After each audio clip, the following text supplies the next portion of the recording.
Chapter 2. A Glimpse of the Future. The world shifted and trembled around them as Adam and Eve stood beneath the ancient oak tree. It was as if they had been thrust into the heart of a cosmic whirlwind, and the very fabric of existence itself spun them forward. With a disorienting rush, they found themselves standing beneath the bright, bustling skyline of New York City. Central Park stretched out behind them, a vast green oasis amidst the concrete jungle, its trees and ponds a stark contrast to the towering skyscrapers that surrounded it. The city's heartbeat pulsed through them, the cacophony of car horns and distant sirens echoing in their ears. Adam's brow furrowed, and he blinked against the harsh sunlight that bounced off the glass and steel monoliths around them.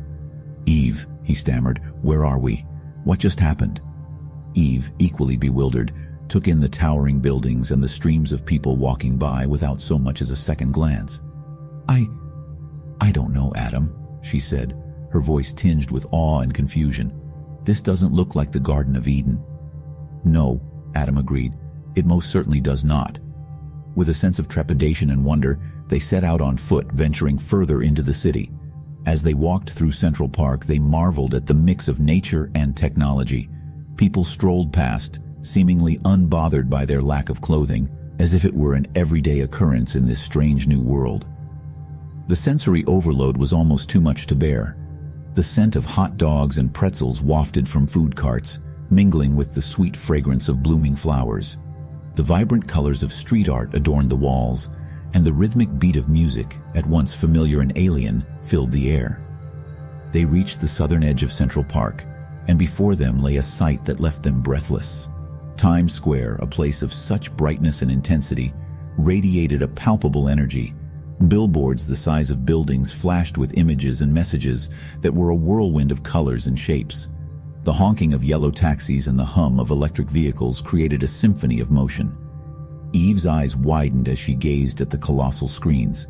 "Adam, it's like the heavens have descended upon Earth. Look at all these lights and people." Adam nodded, his own sense of wonder evident in his eyes.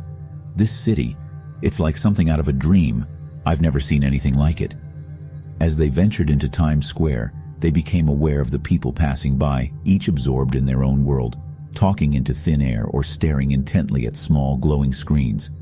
The pedestrians moved with a purposeful stride, navigating the crowds effortlessly. Eve leaned in closer to Adam, her voice a hushed whisper. "Adam, look at them. They seem so connected yet distant. It's as if they live in their own worlds, even as they share this bustling place." Adam observed the people, his gaze scanning their faces as they passed. "Yes, Eve, it's as if they're living in a different reality, one that's both fascinating and strange."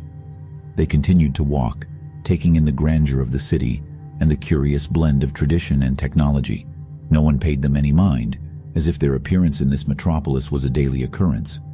New York City, it seemed, was a place where the unusual was the norm.